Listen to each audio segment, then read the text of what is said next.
Assalamualaikum warahmatullahi wabarakatuh. Yang terhormat kepada Bapak Edi Nur Cahyadi, SEMSI, selaku dosen pengampu mata kuliah Manajemen Strategi, serta teman-teman sekalian yang saya banggakan. Pada kesempatan kali ini, kami dari kelompok 9 akan memaparkan hasil analisis kami mengenai lingkungan bisnis JDID.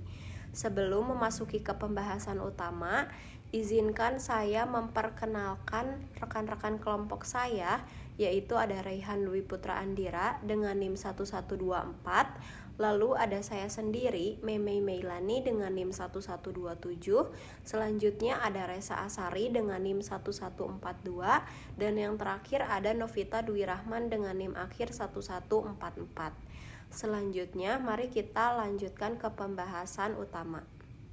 Saya Memei Meilani. Pada bagian ini saya akan menyampaikan latar belakang singkat dari JDID serta visi dan misi JDID.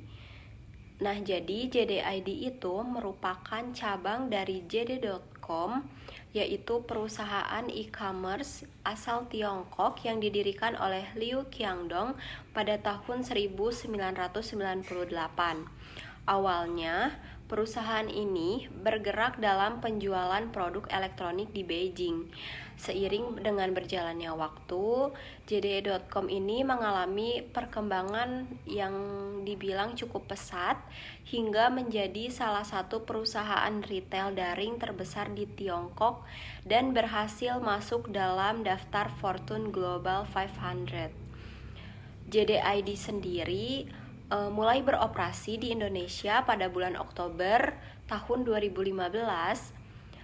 Fokus utama JDID ini adalah menyediakan produk asli, berkualitas, dan terpercaya dengan layanan pengiriman yang cepat dan aman.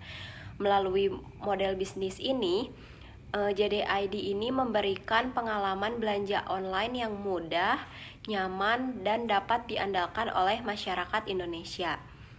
Selanjutnya, ada visi dari JDID. Visi dari JDID ini adalah menghadirkan pengalaman belanja yang leluasa dan terpercaya.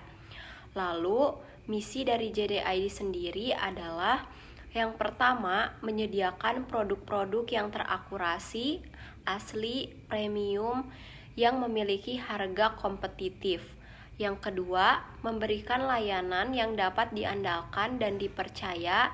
Yang ketiga adalah proses pengiriman yang cepat dan aman. Selanjutnya akan disampaikan oleh rekan saya. Perkenalkan, nama saya Resa Asari dengan NIM 23500091142. Di sini saya akan menjelaskan tentang lingkungan internal dari perusahaan JDID. Nah, berdasarkan teori Resource Based Review yang dicetuskan oleh Grant dan Bernay pada tahun 1991, di mana sumber daya internal perusahaan itu terbagi menjadi 3. Yang pertama ada tangible asset, intangible asset, dan organizational capability atau kemampuan dari organisasi. Tangible asset yang dimiliki oleh JDID yang pertama itu memiliki kuantitas gedung yang tersebar di daerah Indonesia, yaitu di Jakarta, Surabaya, Pontianak, Medan, dan juga Makassar. Selanjutnya memiliki gerai omnichannel pertama yang berlokasi di Jakarta. Selanjutnya memiliki ekspedisi ekspres sendiri yang diberi nama JDID Express dengan total 3.000 tenaga kerja yang mampu melakukan pengiriman dalam 24 jam sebanyak 85%. Juga ada intangible asset, yaitu aset yang tidak berwujud yang dimiliki oleh JDID. Yang pertama memiliki tagline keaslian produk atau dengan tagline-nya itu ada dijamin ori dan juga ada semangat ori. Juga menggunakan sistem AI dan big data untuk personalisasi produk, untuk rekomendasi produk, juga ada analisis perilaku pelanggan. Selanjutnya ada organisasi capability atau kemampuan dari organisasi. Nah, JDID ini mampu menerapkan sistem integrasi omnichannel pada sistem logistiknya. Juga menerapkan supply chain management pada sistem logistiknya. Namun itu semua dilakukan pada masa kejayaan dari JDID. Selanjutnya itu ada lingkungan internal dari perusahaan ini ternyata tidak hanya 3 yang saya sebutkan tadi, namun berdasarkan teori dari Whelan and Hanger tahun 2018 dan R. David tahun 2017, bahwa lingkungan internal dari perusahaan itu ada beberapa tambahan, yaitu ada struktur organisasi, budaya organisasi, ada juga sumber daya manusia, sistem manajemen, dan kondisi keuangan dari perusahaan. Nah, yang pertama ada struktur organisasi. Struktur organisasi JDID ini, JDID merupakan anak perusahaan dari JDID.com yang beroperasi di Cina dengan divisi utamanya itu ada teknologi, pemasaran, dan juga logistik. Nah, untuk budaya yang dianut, JDID ini mengedepankan pada saling percaya, juga saling mendukung, kolaboratif, ada saling bertumbuh atau empowering, serta orientasi kepada pelanggan.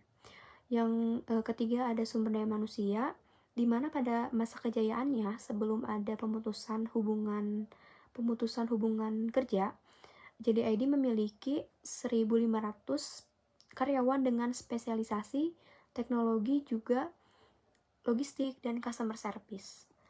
Nah, selanjutnya itu ada sistem manajemen, di mana pada tahun 2022, JDID ini membuka gudang logistik yang berlokasi di Palembang dengan sistem integrasi yang diterapkannya itu ada hybrid supply chain. Nah, hybrid supply chain ini merupakan kombinasi dari push and pull strategi, di mana mereka meningkatkan efisiensi pengiriman, mempercepat layanan pelanggan, serta memperkuat kemampuan dari organisasi. Yang ketiga ada kondisi keuangan. Yang tadi juga saya sebutkan bahwa JDID merupakan anak perusahaan dari JDID.com, sehingga JDID mendapat dukungan finansial dari JDID.com untuk mempercepat ekspansi di Indonesia. Yang fokus utamanya itu pada layanan cepat dan kepercayaan pelanggan, serta investasi pada gerai omnichannel yang dibuka di Jakarta pada tahun 2020-an. Perkenalkan, nama saya Rehan Dwi Putrandira dengan NIM akhir 1124. Di sini saya akan membahas lingkungan eksternal penyebab gagalnya JDID di Indonesia. Lingkungan eksternal itu ada 3. Yang pertama lingkungan operasional, yang kedua lingkungan jauh, dan yang terakhir lingkungan industri. Nah, yang kita akan bahas sekarang lingkungan operasional. Lingkungan operasional itu ada beberapa faktor. Yang pertama itu faktor pesaing. JDID menghadapi persaingan yang ketat seperti dari Shopee, Tokopedia, dan TikTok Shop yang lebih unggul dalam promosi atau keterlibatan pengguna. Hal tersebut membuat JDID semakin tertekan di pasar e-commerce Indonesia. Lalu yang kedua itu faktor pelanggan. Pelanggan JDID banyak beralih ke platform lain karena menawarkan harga yang lebih murah dan fitur belanja yang lebih menarik. Hal itu membuat JDID gagal mempertahankan loyalitas pelanggan dan kehilangan basis pengguna setianya di pasar e-commerce Indonesia. Lalu yang ketiga itu faktor tenaga kerja. Tekanan finansial yang dialami karena sepi peminat JDID ini menyebabkan terjadinya pemutusan hubungan kerja atau PHK. Hal tersebut membuat sumber daya manusia dalam JDID ini efisiensi dan produktivitasnya ini semakin menurun di tengah persaingan pasar yang ketat. Lalu selanjutnya lingkungan jauh. Di lingkungan jauh ini ada 2 faktor. Yang pertama itu faktor ekonomi. Faktor ekonomi turut memperburuk kondisi JDID, terutama akibat melemahnya daya beli masyarakat setelah pandemi yang membuat konsumsi online menurun. Dan di sisi lain juga kenaikan di biaya operasional, sehingga JDID menghadapi kesulitan dalam menjaga arus kas dan keberlanjutan bisnisnya. Lalu yang kedua, faktor sosial. Perubahan perilaku konsumen turut menjadi tantangan besar bagi JDID. Masyarakat kini lebih tertarik berbelanja melalui platform berbasis hiburan seperti TikTok Shop, Shopee Live, dan menawarkan pengalaman interaktif dan menarik. Sehingga hal tersebut membuat JDID kesulitan bersaing dalam menarik, dan mempertahankan minat pembeli. Lalu yang terakhir, lingkungan industri. Nah, faktornya itu persaingan yang kompetitif. Persaingan yang kompetitif di industri e-commerce di Indonesia ini sangat ketat dengan dominasi pemain besar seperti Shopee, Tokopedia, Lazada, TikTok Shop. Masing-masing platform tersebut menawarkan harga yang lebih murah, promo yang menarik, serta pengalaman yang lebih agresif. Hal tersebut tidak mampu dilakukan oleh JDID sehingga tidak bisa menandingi strategi pemasaran pesaingnya, sehingga perlahan kehilangan daya saing dan pangsa pasarnya di industri e-commerce di Indonesia. Perkenalkan, nama saya Novita Dwi Rahman dengan NIM 23500911144. Saya akan menjelaskan mengenai analisis SWOT. Yang pertama ada strength atau kekuatan. Kekuatan JDID seperti produk original dan logistik sendiri tidak mampu menjadi competitive advantage yang kuat di pasar Indonesia. Keunggulan ini sebenarnya bagus tetapi tidak sejalan dengan kebutuhan mayoritas konsumen di Indonesia yang dimana lebih tertarik dengan harga yang murah dan promo yang besar serta kemudahan transaksi ketimbang keaslian produk. Akibatnya, kekuatan tersebut tidak mampu menarik basis pengguna yang besar. Yang kedua, ada weakness atau kelemahan.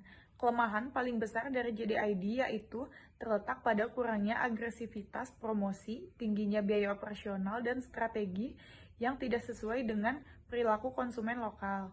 JDID menggunakan model bisnis dengan logistik internal yang efisien di Cina tetapi justru mahal di Indonesia karena skala operasi yang tidak besar. Selain itu, JDID kurang aktif membangun fitur hiburan seperti live shopping dan juga gamifikasi yang terbukti efektif menarik konsumen di Indonesia. Selanjutnya ada opportunities atau peluang. JDID gagal memanfaatkan peluang pertumbuhan e-commerce di Indonesia karena tidak memiliki inovasi pemasaran yang menyesuaikan dengan budaya lokal. Saat pasar berkembang pesat, JDID seharusnya memanfaatkan dan bisa memperluas jangkauan dan membangun diferensiasi melalui keunggulan logistik atau layanan purna jual. Namun, peluang itu terlewat karena perusahaan lebih fokus pada standar global JD.com tanpa penyesuaian signifikan terhadap pasar lokal. Dan yang terakhir yaitu threats atau ancaman. Persaingan dari Shopee, Tokopedia, dan Lazada menciptakan tekanan margin dan ekspektasi konsumen yang tinggi, sehingga JDID kesulitan untuk bersaing dalam hal harga dan promosi.